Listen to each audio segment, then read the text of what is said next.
दोस्तों आज का टॉपिक है कि अगर हमारा सेडिमेंट ब्लॉक हो जाए तो बिना आरओ खोले हम कैसे सर्विस दे सकते हैं ताकि कस्टमर को दिक्कत ना आए। और अगर आप हमारे चैनल पे नए हैं तो सब्सक्राइब कीजिए हिमगार्ड इलेक्ट्रॉनिक्स। आपको नई नई जो आरओ की जानकारी और अल्टरनेटिव, अगर कोई दिक्कत आती है आरओ में, उसका सल्यूशन, इस तरह की हर चीज़ हम डिस्कस करेंगे। अगर आप हमारे चैनल पे नए हैं तो सब्सक्राइब कीजिए हिमगार्ड इलेक्ट्रॉनिक्स। तो शुरू करते हैं आज की वीडियो। अगर सेडिमेंट ब्लॉक हो जाए तो दोस्तों, हिमगार्ड इलेक्ट्रॉनिक्स में आपका स्वागत है। आज हम डिस्कस करने जा रहे हैं कि जब भी हम वाटर फिल्टर किसी के कस्टमर के लगाते हैं तो उनको कभी कोई किसी तरह की दिक्कत ना आए, इसीलिए हमें क्या क्या वाटर फिल्टर में ऑप्शंस रखनी चाहिए। जैसे कि मोस्टली हमारे वाटर फिल्टर में जो रूटीन्स में हम सर्विस करते हैं वो देखने में ये आता है कि उसके सेडिमेंट इनलाइन या कार्बन ब्लॉक या फिर प्री फिल्टर ये ब्लॉक हो जाते हैं, मिट्टी, मड, डस्ट, सिल्ट से भर जाते हैं, क्योंकि इनका काम ही सेडिमेंट फिल्टर का यही होता है। तो मोस्टली जो 70% फर्स्ट ईयर में दिक्कत आती है वो होती है प्री फिल्टर और सेडिमेंट इनलाइन में जो ब्लॉकेज हो जाती है। तो उसका हमें अल्टरनेटिव ऑप्शंस के लिए तैयार होना चाहिए कि अगर कस्टमर का filter on the spot block हो जाए तो कस्टमर ऐसा क्या करे कि उसे नॉन स्टॉप वाटर सप्लाई, अच्छा पानी, प्योर पानी मिलता रहे। तो उसी पे आज हम चर्चा करेंगे। सबसे पहले हम अगर प्री फ़िल्टर की बात करें तो ये फ़िल्टर के बाहर लगता है तो कस्टमर को हम इतना ट्रेंड कर देते हैं कि वो खुद ही चेंज कर देता है। लेकिन आरओ के अंदर जो फ़िल्टर लगे होते हैं उनको खोलना कस्टमर के बस की बात नहीं होती है। तो उस केस में हमने कुछ ऐसा अल्टरनेटिव निकाला है कि वाटर फ़िल्टर जो है खोलने की ज़रूरत भी ना पड़े, और कस्टमर को जो है अगर उसका सेडिमेंट फ़िल्टर ब्लॉक हो जाए तो वो उसको जो है सप्लाई को द्वारा कंटिन्यू कर सके। तो उसके लिए सबसे पहले मैं सेडिमेंट फ़िल्टर के बारे में आपको बता देता हूँ।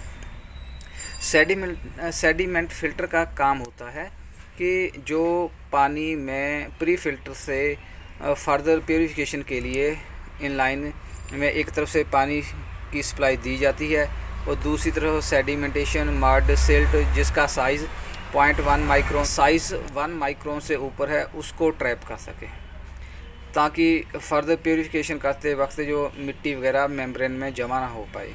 तो दोस्तों आज हम बात करेंगे सेडिमेंट फ़िल्टर की। लगभग जहां TDS 500 से 1000 ppm होती है वहां हमारा जो फ़िल्टर है, सेडिमेंट फ़िल्टर है, ये हमें 1 साल के अंदर अंदर चेंज कर लेना चाहिए। इस पर साफ साफ लिखा भी हुआ है। अगर उससे पहले ब्लॉक हो जाए तो हमें क्या करना चाहिए कि एक सेट सेडिमेंट का और एक कार्बन का कस्टमर को जो है दे देना चाहिए, और आउटलेट के बारे में कस्टमर को जो बता देना चाहिए। और अब बात आ गई है कि हमें फ़िल्टर में क्या चेंजेस करनी चाहिए।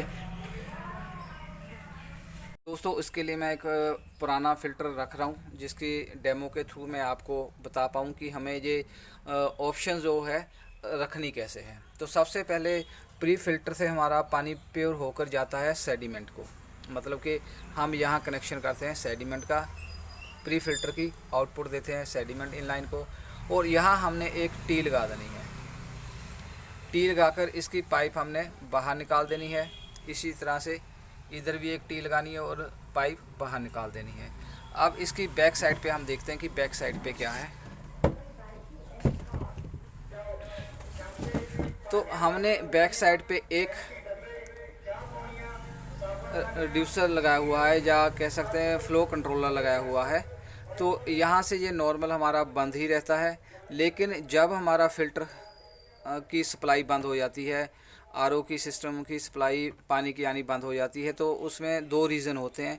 एक रीज़न होता है एसवी का, जो हमने ऑलरेडी पहले बाईपास किया हुआ है। अगर एसवी को चेक करना हो कि ख़राब है या नहीं बिना फ़िल्टर खोले, तो इसको इस पोजीशन पे लेकर आइए। अगर पानी की सप्लाई ऑन हो गई है, वाटर फिल्टर ठीक चलने लगा, तो इसका मतलब एसवी ख़राब है। तो कस्टमर को उतने टाइम कह दी कि आप अपना एसवी जो है इसी पोजीशन में रखो गेट वालों, तो फ्लो कंटिन्यू रहेगा और आपका आरओ का काम सर जाएगा। और साथ में हमारे जो है नेक्स्ट, अगर इससे चलाने के बाद भी पानी की सप्लाई नहीं आ रही, फिर आप इसको ऑन करो। अगर यहाँ से पानी की सप्लाई क्योंकि बाईपास कर दी है और आने लगी है फ़िल्टर को आगे कार्बन की फ़िल्टर पे और मेम्ब्रेन के होते हुए प्योर वाटर आने लगा, तो इसका मतलब हमारा सेडिमेंट जो है वो ब्लॉक हो गया है। अब दोस्तों बात आती है कि अगर सेडिमेंट का कंफर्म हो गया ब्लॉक है तो अंदर तो हम खोल नहीं सकते क्योंकि कस्टमर को इतना नहीं पता, लेकिन क्या बाहर हम मदद कर सकते हैं। तो कस्टमर को इतना कहना है कि ये जो हमारे फ़्लो कंट्रोलर लगाया हुआ है हमने, इसको खोलना है। इसको खोलने का तरीका बहुत आसान है, ये देखिए मिनटों में खुल जाता है, खुल गया। और अब इसको क्या करना है, हमने यहाँ टेम्परेरी अटैच कर देना है। अगर आपको 2 से 3 दिन का वक्त लग सकता है तो अगर आप कहीं आउट ऑफ स्टेशन है, जो रिपेयरर है या सर्विस मुहैया करवाता है, तो आप कस्टमर को सिंपल इतना कहो कि भाई साहब आप इसको सेल्फ पे रखिए आरओ को, और जो है सिर्फ 2 दिन के लिए ये हमारा सिस्टम जो सेडिमेंट है वो लगा लीजिए, आपका सिस्टम चलने लगा और मैं आपका फिर बाद में आके चेंज कर दूंगा। अभी मैं आपको ये चेंज कर भी दिखा देता हूँ। तो दोस्तों अभी हमने जो इसका फ़्लो कंट्रोलर हमने खोलकर यहाँ सेडिमेंट लगा दिया है, और इससे आपका क्या होगा, सेडिमेंट की एक तरफ से पानी आ रहा है और दूसरी तरफ ये कार्बन को आगे फर्दर हमने सप्लाई दे दी है, तो आपका आरओ जो है दोबारा चलने लगेगा। अगर कस्टमर जिद करता है तो, अगर वो कहता है कोई बात नहीं आप एक आधे दिन में आइए, वो दोबारा जो है सिस्टम को रेगुलर कर दीजिए, इसके सेडिमेंट खुद आके चेंज कर दीजिए, फिर आपने ये उनको कस्टमर को ऑप्शन दे देनी है कि जो आपने यहाँ बाईपास लगाया हुआ है उसको ऑन कर दीजिए। यहाँ से क्या होगा, पानी की सप्लाई सीधी जो है कार्बन को चली जाएगी और कार्बन से फर्दर आपका प्योरीफिकेशन जो है स्टार्ट हो जाएगा। लेकिन ये टेम्परेरी रिलीफ है, परमानेंट नहीं। बेहतर यह है कि कस्टमर को आप इतना ट्रेन कर दो, एक उसको सेडिमेंट फ़िल्टर दे दो कि वो खुद चेंज कर सके। ये 1 दिन के लिए ऐसे इस पोजीशन में रहेगा, नेक्स्ट उसके बाद आप आओ। और एक बात, यहाँ आप क्लम्प भी लगा सकते हो बैक साइड पे एक तो क्लम्प में जो आप सेट कर सकते हो, और इससे क्या होगा कि आपका कस्टमर का काम भी चल जाएगा और आपको थोड़ा वक्त भी मिल जाएगा सर्विस देने का। तो ऐसी ऑप्शंस हम ढूंढते रहते हैं कि कुछ एक्स्ट्रा हो जाए ताकि कस्टमर को कोई दिक्कत ना आए। अगर दोस्तों ये वीडियो आपको अच्छी लगे तो सब्सक्राइब जरूर कीजिएगा और शेयर भी कीजिएगा, और प्रैक्टिकली भी काम करने की कोशिश कीजिएगा। Thank you very much.